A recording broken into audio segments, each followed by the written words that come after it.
going to yell really loud because they're more important. Welcome, everyone. Tonight we're playing repertoire that features instruments with the indigenous origin, music with diverse cultural origins, and music of various time periods. There we go, thank you. So we're going to be playing repertoire tonight that features a lot of instruments, some of with indigenous origin. As almost always with the case with music performed in the United States, there are musical origins that don't get proper credit. And so, for example, our opening number just now included several instruments representing indigenous cultures. What we call the didgeridoo that Russell and I were playing has several different names among Aboriginal peoples in Australia.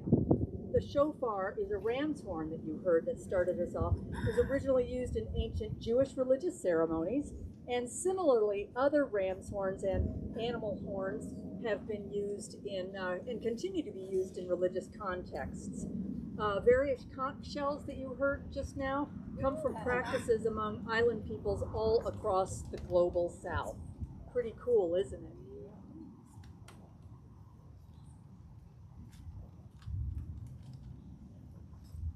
These are all examples of signaling devices that have long historic lineages. The horn that most of us are playing tonight here. Thank you. Better? Thank you. Let me start over. These are all examples of signaling devices that have long historic lineages. The horn that most of us are playing here tonight has its own origins as a signaling device too. It's important to acknowledge this connection to the people whose musical influence is present here tonight, just as we recognize that beneath us are the ancestral lands of the Dakota people. The Ojibwe, the Ho-Chunk, and other nations of people have also historically stewarded this land and continue to call this place home. Tonight, you'll see and hear a variety of horns. The Power Force Horn Ensemble, which links ancient to modern brass horns, will give a special presentation later on. These next few songs illustrate another connection between past and present practices in the form of a very common musical interplay known as call and response. Check, check, test, 1, 2, check. Oops. Okay, I'll adjust it. But you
vocals, Don Feeney on horn, and Denny McGinn on an instrument in the horn family, the Wagner tuba.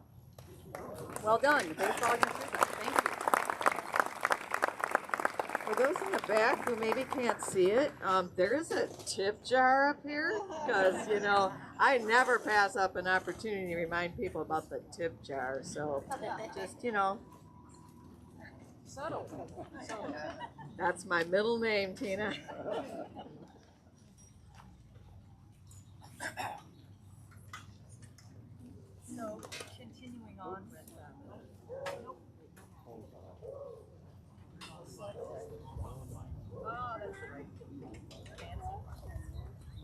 So, continuing on with the, you might be surprised, like, wait, call and response on this next tune, Mahler? Yes. Yes. Call and response, you're going to hear, we're going to have this beautifully soft playing. How many are you familiar with Mahler's Second Symphony? Yeah, the Resurrection Symphony. And this is the absolutely drop-dead gorgeous part where if we had more time with the choir, we would get a choir on this. This is when they start singing out from the depths of death to resurrection. And, you know, there's not a dry eye in the hall. And so you're going to hear call and response in this music, too.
response. It's like universal.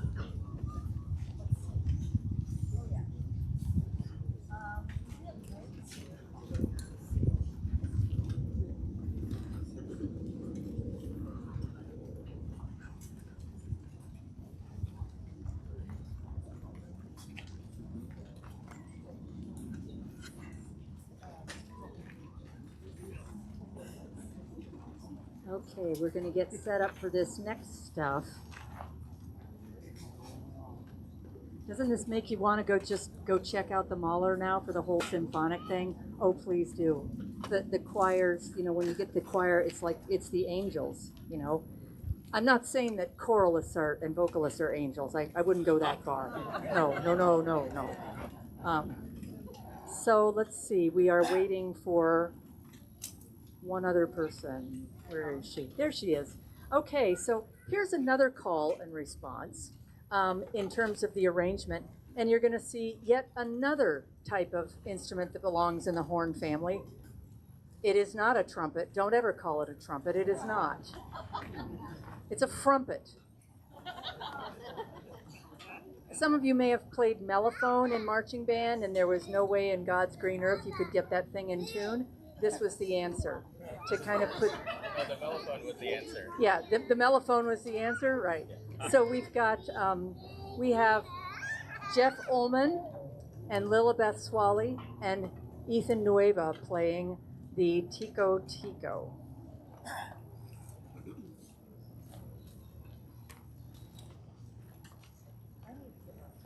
That's fine, no rush.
The next piece references a distinctly American genre of music known as the spiritual. This unique type of hymn came out of the suffering and deprivation that enslaved people endured before emancipation. What was denied them during this time was found in part through singing sacred songs, namely salvation and release from daily torture and oppression. Many of these songs later became part of a rural network of song sharing across the American South and Appalachia known as shape note singing. We'd love to welcome the vocal musicians who are collaborating with us in this version of Down on the River to Pray. They come from several different choral ensembles in the area, starting with the choir here at Falcon Heights Church, the National Lutheran Choir, Calliope Women's Chorus, the Giving Voice Chorus, the Greater St. Paul Barbershop Chorus, and Foretold Barbershop Quartet. And some are active in the shape note or sacred harp singing gatherings. Some of our hornists decided to sing on this tune as well.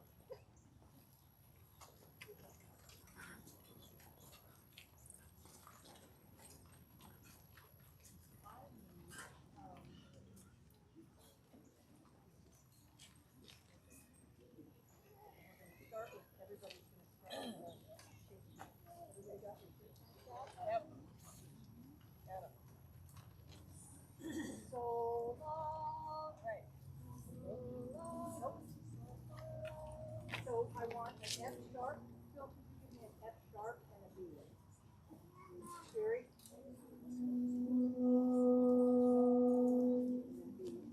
All right. Everybody ready for shape note? Sure. Yes. So fa. Okay. 1, 2. So la fa fa fa fa fa fa fa. So la so fa la so fa la so la so la fa la so fa la so. So fa la so la so fa la so. So fa la so la so fa la so.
besides those who are listening to the program, we also want to include everyone who sang, and some of their names did not make it into the program. We want to thank Beth Sturgis, Irene Cato, Kathy, and Don Lutz.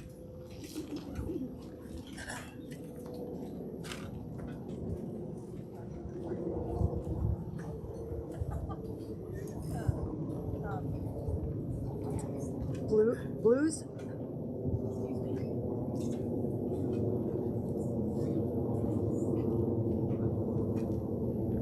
Okay. All right. So, in addition to the spiritual that came from songs of enslaved people, another legacy of two other genres are blues and jazz, two additional genres of music in the United States. These are recognized globally as American music. Now, the origins of these distinct musics can be traced back to the descendants of enslaved people. And of the many musical gifts born through innovation, suffering, fellowship, redemption, resilience, of all of those who came before us and all of those who continue to fight the good fight, we appreciate all of these contributions and strive to honor their experiences through our performances. So when we think about jazz, even the crooner ballads that are coming next, you know, this is a long legacy of all sorts of people who contributed, and many times the author is not known, the composer. It's just kind of passed down. One of the coolest things that I like being an Americanist is how much of our music is an oral tradition. So we're going to do a few of some jazz-inspired tune, My Funny Valentine, Yesterday's, Can't Help Falling in Love, and how many know who Pentatonics is? Okay, you're in for a real treat. We'll get there. And then